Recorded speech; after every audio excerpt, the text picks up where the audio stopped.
Toda mi vida he dejado que la gente me subestime. Así es más fácil. Cuando eres la mujer callada en un rincón, nadie espera nada de ti. Nadie intenta quitarte lo que has construido porque ni siquiera saben que existe. Desde fuera, mi casita pintada de azul en la calle de los Laureles parece el hogar de cualquier viuda mayor. La pintura está algo descascarada. Los escalones de la entrada crujen si no pisas con cuidado y los arriates están llenos de cempasúchiles que nunca he tenido corazón para arrancar. En San Isidro todos me conocen como la señora que cose colchas para la kermés de la iglesia y vende margaritas frescas en el mercado de los sábados. Lo que no saben es que cada vez que pasan por el Salón Aurora y se maravillan con sus columnas y sus jardines impecables, están admirando mi obra. Compré ese edificio hace 15 años, cuando los antiguos dueños no pudieron pagar los impuestos. Estaba en ruinas goteras, en el tejado paredes, desmoronándose un salón de baile tan dañado por el agua que parecía el escenario de una telenovela trágica. Pero yo vi lo que podía ser igual, que vi el potencial de esta casita cuando llegué aquí con un niño de 6 años, una maleta y una montaña de deudas que mi esposo dejó atrás. Pasé las siguientes 3 décadas juntando escrituras como otras mujeres juntan alhajas. Una casa de renta se convirtió en 3. 3 se volvieron 12. Luego vinieron las propiedades comerciales, el almacén de bodegas, los estacionamientos que nadie quiso pujar. Todo el tiempo dejé que todos creyeran que yo estaba conforme con ser pequeña. Era más fácil ser invisible mientras Santiago crecía. Quería que tuviera amigos que no lo trataran diferente, porque su madre era dueña de media calle. Quería que se sintiera parte de algo. Así que nunca le conté del libro de cuentas que guardaba en la caja fuerte la hoja de balance que crecía mientras él dormía en una cama que compré de segunda mano. Nunca preguntó de dónde salió el dinero para su colegiatura.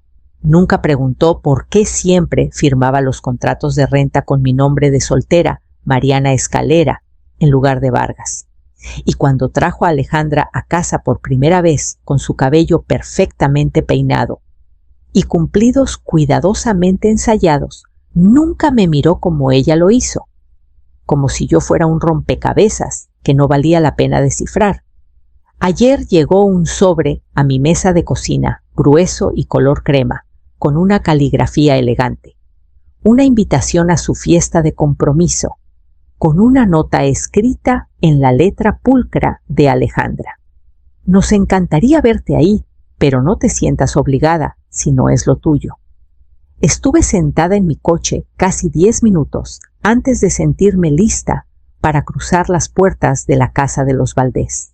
El estacionamiento ya estaba lleno de carros relucientes, cada uno más caro que el anterior. Alguien ofrecía copas de champán en una bandeja de plata. Sonreí cortésmente y dije que no, esquivando a un grupo de personas que hablaban de sus casas de invierno y estrategias fiscales. El salón olía a azucenas y velas caras. La madre de Alejandra, Teresa, me saludó con una alegría frágil, como quien se obliga a ser amable. Me tomó la mano con dedos fríos, me llamó Mariana querida y de inmediato se giró para charlar con otro invitado sobre las remodelaciones de su hacienda en Valle de Bravo. Me quedé cerca de las puertas de cristal que daban al patio. Nadie parecía notar mi presencia y eso me reconfortaba. Observé a Santiago al otro lado del salón con una copa en la mano y la corbata ligeramente floja. Sonreía por algo que Alejandra había dicho, pero noté la tensión en sus hombros, el leve retraso en su asentimiento cuando el padre de ella le dio una palmada en la espalda.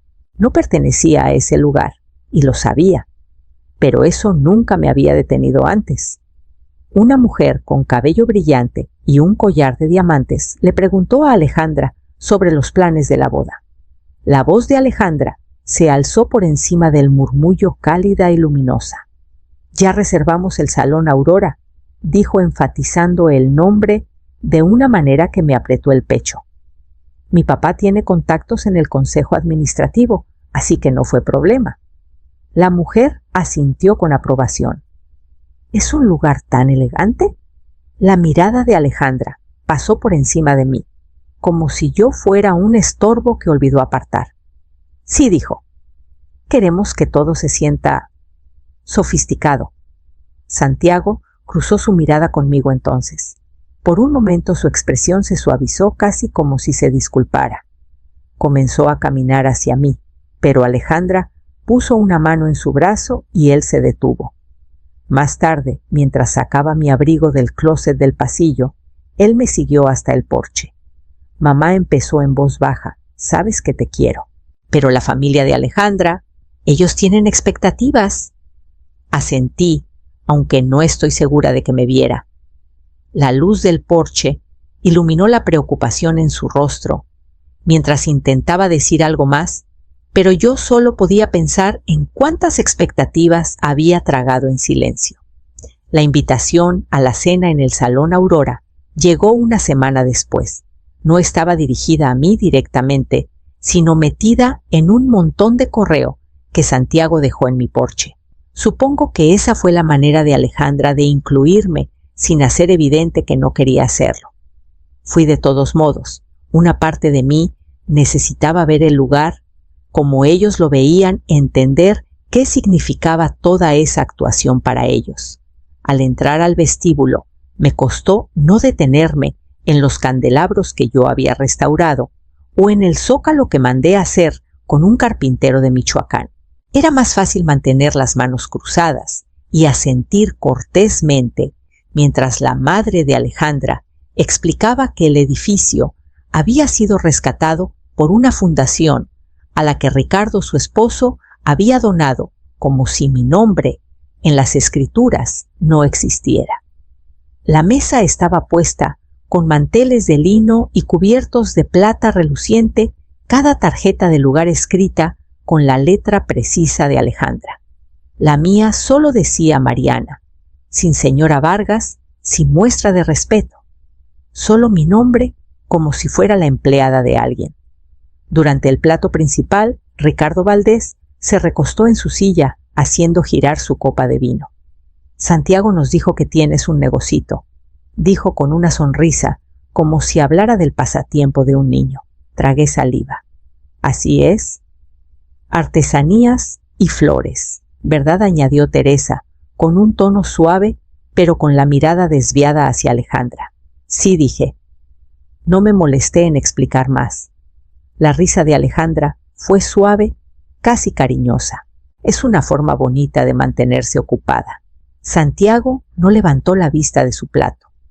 Cuando llegó el postre, Alejandra carraspeó. Hemos estado pensando en la boda, dijo mirando a su padre. Tal vez sería más sencillo si la recepción fuera solo para la familia cercana y amigos íntimos. Ya sabes, para que todo quede elegante. Santiago finalmente alzó la cabeza. Sus ojos se encontraron con los míos, y por primera vez vi incertidumbre en ellos. No la contradijo. No me defendió. En el camino a casa, no dejaba de pensar en esa mirada suya, preguntándome cuándo había aprendido a avergonzarse de dónde venía. Esa noche no pude dormir. Me quedé en la mesa de la cocina mucho después de que el reloj marcara la medianoche, con el silencio apretándome por todos lados. Pensé en la sonrisa calculada de Alejandra, en la cabeza gacha de Santiago, en cómo se veía mi nombre solo en esa tarjeta de lugar. Finalmente me levanté y fui al pequeño armario de mi recámara. Dentro estaba la caja fuerte que compré hace 20 años, cuando pagué la primera propiedad de renta. Mis manos estaban firmes mientras giraba la combinación y sacaba la carpeta gruesa, etiquetada como Propiedades Vargas. Extendí los papeles en la mesa en filas ordenadas. Escrituras, registros fiscales, balances. Copias de cada transferencia que pagó la colegiatura de Santiago, el enganche de su primer coche, las cuentas médicas que nunca supo que existían después de que se rompió la muñeca en la universidad. También había cartas felicitaciones formales de la Sociedad Histórica de San Isidro, cuando salvé el Salón Aurora de la ejecución hipotecaria. Notas del Comité de Preservación, agradeciéndome por restaurar el tejado y los candelabros originales. Todo era evidencia de una vida que construí pedazo a pedazo mientras todos pensaban que solo cosía delantales. Me había dicho a mí misma que era mejor así, que era mejor dejar que Santiago creciera creyendo que éramos comunes. Temía que si lo sabía, mediría su valor por el dinero en lugar de por su carácter. Pensé que le estaba enseñando humildad, pero al verlo sentado en ese comedor, demasiado avergonzado para mirarme, mientras su prometida minimizaba todo lo que yo había sido, me pregunté si lo único que le enseñé fue vergüenza. Apilé los papeles con cuidado, alisando cada hoja. Hubo un tiempo en que habría hecho cualquier cosa para protegerlo de los bordes afilados del mundo. Habría soportado cualquier insulto, cualquier desprecio, si eso significaba que él se sintiera seguro. Pero algo había cambiado en mí. Tal vez ya estaba demasiado vieja para seguir fingiendo que era invisible. Por la mañana, antes de que saliera el sol, me serví una taza de café y puse la carpeta junto al teléfono. Esperé hasta que la hora fuera lo bastante decente para que nadie me acusara de actuar por impulso. A las 8 en punto, marqué el número del Salón Aurora. Patricia, la gerente del lugar, contestó al segundo timbre con una voz cálida y profesional. Nunca me conoció como otra cosa que la señora Escalera, la mujer que firmaba sus cheques y enviaba bonos navideños escritos a mano. «Buenos días, señora Escalera», dijo. «¿En qué puedo ayudarla hoy?», respiré hondo. «Necesito que canceles la reserva para la boda Vargas Valdés». Hubo una pausa. «Por supuesto», dijo con cuidado. «¿Puedo preguntar por qué incumplimiento de conducta?», dije. «Lo encontrarás en la cláusula 12. Reembolsa el depósito completo. Asegúrate de que la fecha quede reservada para la gala del hospital infantil como discutimos». Otra pausa. «Entendido. Lo manejaré personalmente». Le agradecí y colgué. Mis manos estaban firmes mientras guardaba la carpeta en la caja fuerte. Pensé que habría arrepentimiento, tal vez culpa, pero lo único que sentí fue un alivio cansado. Durante años me convencí de que proteger a Santiago de la realidad era amor. Tal vez lo fue alguna vez. Pero el amor no debería obligarme a fingir que soy menos de lo que soy. Cuando el teléfono comenzó a sonar una hora después, no contesté. Sabía exactamente quién era. Dejé que sonara hasta que el contestador se activó y la voz cortante de Alejandra llenó mi cocina. Para entonces ya había decidido que no sería yo quien devolviera la llamada. Por la tarde, las llamadas pasaron del enojo frágil de Alejandra a las disculpas tensas y desconcertadas de Santiago. No contesté. Necesitaba tiempo para recordar quién era yo sin sus voces en mi oído diciéndome qué les debía. Ya casi oscurecía cuando escuché un golpe en la puerta. Sabía que eran ellos antes de siquiera moverme a abrir. Alejandra estaba en el porche con los brazos cruzados fuertemente sobre el pecho, su expresión tensa y venenosa. Santiago estaba un paso atrás, con ojeras que parecían no haber dormido. Ella no esperó a que hablara.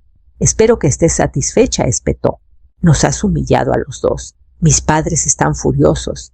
Los proveedores amenazan con demandas por incumplimiento de contrato». La voz de Santiago fue más suave, pero igual de urgente. «Mamá, por favor, ¿podemos hablar de esto? ¿Podemos arreglarlo?» Me hice a un lado sin decir nada y los dejé entrar. Alejandra se negó a sentarse paseándose por el salón mientras Santiago me miraba con ojos suplicantes. «¿Crees que esto prueba algo?», exigió Alejandra. «Que tienes poder sobre nosotros. Solo demuestra lo mezquina que eres. Has arruinado la boda por tu orgullo». Miré a Santiago, esperando a ver si la contradeciría. No lo hizo. Miró sus manos. «No entiendo. dijo finalmente con la voz quebrada. ¿Por qué hiciste esto? Sentí que mi garganta se cerraba, pero forcé las palabras a salir firmes. Porque no voy a fingir que estoy avergonzada nunca más. Alejandra soltó una risa cortante sin humor. ¿Avergonzada? ¿De qué? ¿De tu pequeño negocio de colchas? Santiago se estremeció apenas. Lo vi.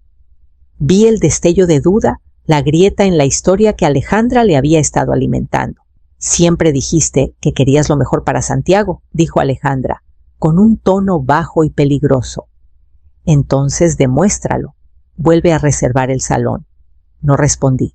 Me giré y caminé por el pasillo hasta el armario donde esperaba la carpeta lista para decirles la verdad que nunca se molestaron en preguntar.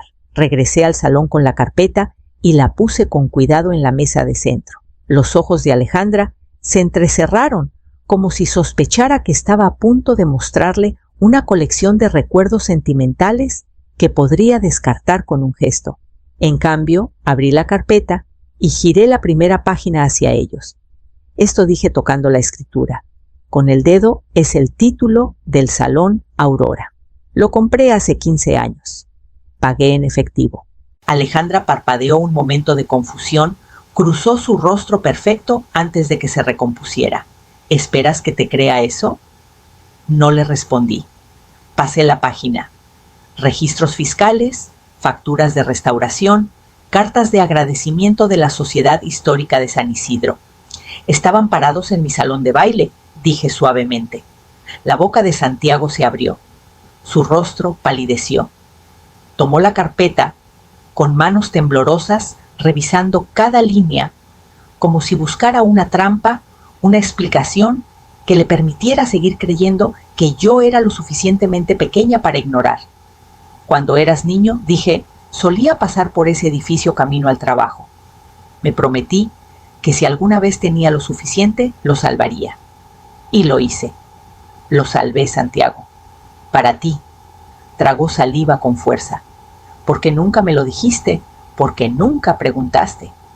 Alejandra soltó un suspiro lento, su compostura regresando como una máscara que se desliza en su lugar. Entonces eres rica, dijo sin emoción. Felicidades. Eso no cambia nada. Sigue siendo mezquina. Sigue siendo una vergüenza. Sostuve su mirada. Lo único vergonzoso es fingir ser mejor que las personas que construyeron el mundo en el que estás parada. Santiago se llevó una mano a la frente. Todo este tiempo, dije, intenté protegerte de convertirte exactamente en esto. Su voz era cruda. ¿Convertirme en qué? En alguien que cree que los demás existen para ser manejados y escondidos. La boca de Alejandra se curvó. Si crees que este pequeño espectáculo va a cambiar nuestros planes, ya lo hizo, dije. Santiago levantó la vista entonces, y por primera vez desde que entró no evitó mis ojos. Me miró como si me viera claramente y no supiera qué hacer con lo que encontró. Alejandra se acercó a él, apretando su brazo. «¿Le vas a decir que arregle esto?» No se apartó, pero tampoco estuvo de acuerdo. Su silencio fue lo primero honesto que me había dado en mucho tiempo. El agarre de Alejandra se apretó en el brazo de Santiago, su voz bajando a un tono que probablemente pensaba que sonaba razonable. «Escúchame», dijo, «podemos arreglar esto. Todo lo que tiene que hacer es llamar al gerente del salón y deshacer este numerito. Tienes que hacerla entender lo que está en juego». Santiago la miró con una expresión vacía. «¿Qué está en juego exactamente?» Alejandra Ella soltó una risa frágil. «Todo. Nuestras reputaciones. La boda». «¿Crees que mis padres van a fingir que esto no pasó?» Me quedé con las manos cruzadas en el regazo, observándolos como si viera el acto final de una obra que había visto demasiadas veces. Los ojos de Santiago se desviaron hacia mí. «Mamá, si alguna vez me quisiste, por favor». Sentí que algo dentro de mí se asentaba. «Si alguna vez me respetaste, no estarías pidiéndome esto». La boca de Alejandra se abrió. «¿Entonces eso es todo? ¿Vas a destruir el futuro de tu propio hijo por tu orgullo?» «Mi orgullo no es el problema», dije en voz baja. Tu desprecio sí lo es. Su rostro se sonrojó. Eres patética. Santiago finalmente liberó su brazo. Alejandra, para. Ella se volvió hacia él con la voz temblando. Si no manejas esto, lo haré yo. Te lo juro, Santiago. Si dejas que ella arruine esto. Él dio un paso atrás. Si puedes hablar así de mi madre, tal vez no deberíamos estar haciendo esto en absoluto. Los ojos de Alejandra se abrieron con incredulidad y furia peleando en su rostro. No te atrevas a fingir que eres mejor que yo. Necesitabas esta boda tanto como yo. Tal vez dijo con la voz quebrada, pero no voy a fingir que no sé quién eres ahora. La mirada de Alejandra se deslizó hacia mí fría y brillante. Ustedes dos se merecen el uno al otro, pequeños provincianos patéticos. Se dio la vuelta y salió sin decir otra palabra, dejando la puerta abierta detrás de ella. Santiago no la siguió. Se quedó allí mirando el lugar donde ella había estado, como si no pudiera creer que realmente se había ido. Santiago no dijo nada por un largo rato. Se quedó en la puerta, con los hombros hundidos, como si el peso de todas sus decisiones finalmente hubiera caído sobre él de golpe. Me quedé sentada con las manos cruzadas, porque sabía que esto era algo que él tenía que empezar por sí mismo. Finalmente tomó una respiración temblorosa y se giró hacia mí. Lo siento, dijo. Su voz era baja como si no estuviera seguro de que se mantendría firme si la alzaba. Dejé que ella decidiera cómo te veía. Dejé que ella decidiera cómo me veía a mí mismo. No me moví. Necesitaba escuchar todo. Se acercó sus ojos buscando mi rostro. Recuerdo cuando tenía 10 años y tú trabajabas en el turno de noche. Llegabas a casa tan cansada que apenas podías estar de pie, pero aún así me ayudabas con mi tarea de ortografía. Y pensé que solo estabas haciendo lo que hacen las mamás. Su boca se torció como si intentara tragar algo demasiado grande para contener. No me di cuenta de que estaba sosteniendo el mundo entero para mí. Sentí que mi garganta se cerraba, pero no dejé que las lágrimas llegaran. Todavía no. Santiago se pasó una mano por el rostro. No espero que me perdones. Dios sabe que no lo merezco. Pero necesito que sepas, ahora lo veo, todo lo que hiciste. Lo estudié por un momento al hombre en que se había convertido y al niño que solía ser superponiéndose en su rostro. Luego asentí lenta y firme. El perdón no es un regalo que exiges, dije. Es algo que te ganas, Santiago. Sus hombros se hundieron, pero había algo casi como alivio en sus ojos. Quiero intentarlo, dijo en voz baja. No sé cómo todavía, pero quiero intentarlo. Sostuve su mirada y por primera vez en años me permití creer que tal vez lo decía en serio. En los días que siguieron el teléfono sonó más veces de las que podía contar. Alejandra llamó una vez dejando un mensaje tan venenoso que lo borré antes de que terminara. Teresa Valdés envió una nota rígida en papel con relieve informándome que mis acciones habían causado una considerable vergüenza a todas las partes. No me molesté en responder. Santiago también llamó, pero su voz era diferente ahora. No había súplica en ella ni expectativa de que yo arreglara todo. Solo una resignación tranquila, una especie de tristeza que se sentía más cercana a la honestidad que cualquier cosa que me había mostrado en años. Para el fin de semana, el compromiso había terminado. Santiago me lo dijo en persona, con la voz hueca, pero calmada. Siempre iba a terminar así, dijo, solo que no quería verlo. Asentí. A veces tienes que perder lo que crees que necesitas para entender lo que realmente valoras. Se mudó del departamento de Alejandra a un lugar modesto cerca de las afueras de la ciudad. No era gran cosa un departamento de una recámara, con una estufa vieja y paredes delgadas, pero dijo que se sentía como un lugar donde podía pensar. El sábado por la mañana apareció en mi puerta con un termo de café y una sonrisa cansada. Pensé que tal vez podría ayudarte en la florería, dijo. Si te parece bien.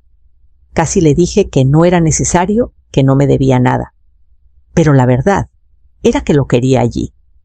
Quería que viera lo que había construido no porque fuera impresionante, sino porque era real. Pasó todo el día reponiendo jarrones y barriendo el piso. No hablamos mucho. No lo necesitábamos.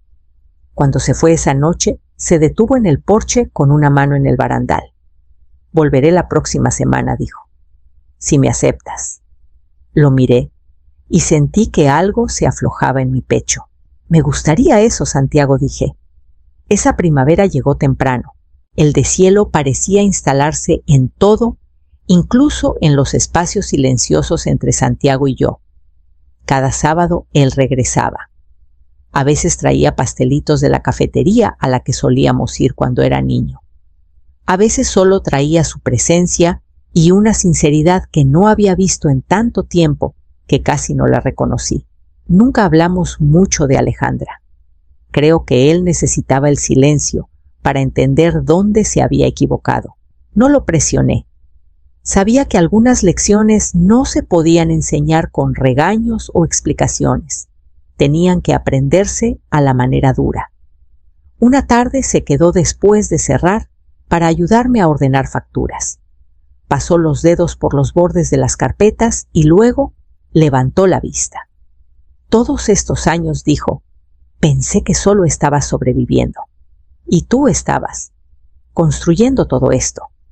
Encontré sus ojos. No lo escondí para castigarte. Lo sé, dijo. Creo que yo también me estaba escondiendo. De lo que significaba si admitía que tú lo hiciste todo sola. El silencio se extendió cálido en lugar de tenso. Él estiró la mano por encima del mostrador y cubrió la mía con la suya.